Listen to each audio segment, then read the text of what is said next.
honour দেশে কি কয় দেব জোরের দে কি করে দে কি করে দে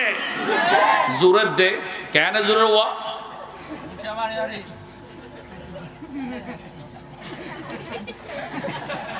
আছে না নাই কি করে দে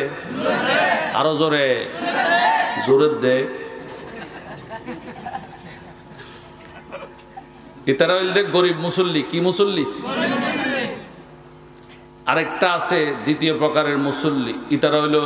ধনী মুসল্লি কি মুসল্লি ধনী একটু টাকা পয়সার গরমে বাপসাবে এলাকার মানুষ সলিন্য পারের দে কি করিন্য পারের দে সলিন্য আর দে ইতারা কি করে মসজিদে আসে এদের মধ্যে আবার কিছু নেতাও আছে নেতা কে নেতা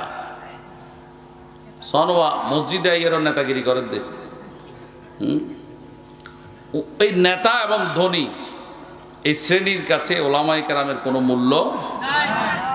ওনারা মনে করে যে কিসের আলেম কিসের মৌলবী গনার টাইম আছে নাকি আল্লাহর কসম মৌলবী ছাড়া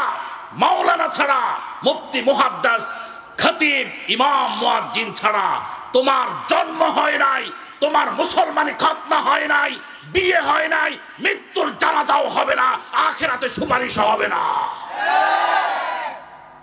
কি ছাড়া আলেম ছাড়া কি ছাড়া আলেম ছাড়া তুমি যত বড় ধনী হবে হও তুমি যত বড় নেতা হবে হও মরলে কিন্তু সোজা হইয়া থাকবা আলেম ছাড়া তোমার দাফন হবে না সুতরাং আলেমদেরকে ইজ্জত করার দরকার আছে না নাই আছে ওনারা মসজিদে এসে কি করে খতিব সাহেব বয়ান করছেন মসজিদে ঢুকতেই একটা বাপসাপ নিয়ে ঢুকে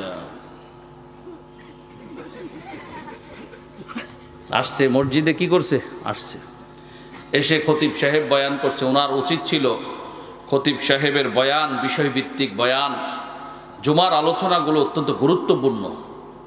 আমি অনেক মুসল্লিকে ইনভেস্টিগেশন করে দেখেছি তারা অনেক ইসলাম সম্পর্কে জেনেছে ইসলামের অনেক কিছু জেনেছে মসজিদের খতিব সাহেব থেকে আলহামদুলিল্লাহ বলেন খতিব সাহেবের বয়ানগুলো তারা মন্ত্রমুগ্ধ নয়নে তন্ময় হয়ে তারা শুনে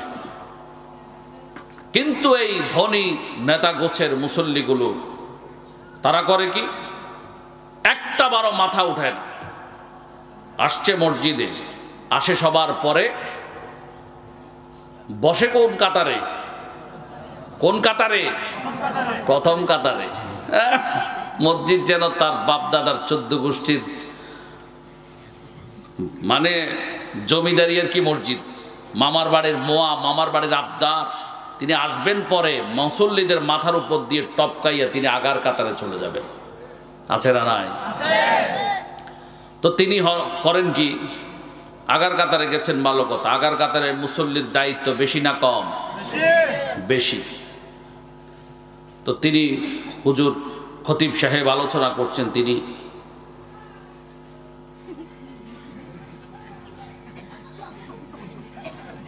ঠিক নি আছে না নাই নাই মিশা গদ্দি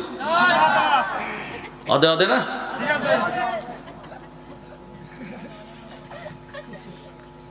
কি ব্যাপার হাসো কেন মজা পাইয়ে মাল্লা কি ভাই দে মজা পাই দে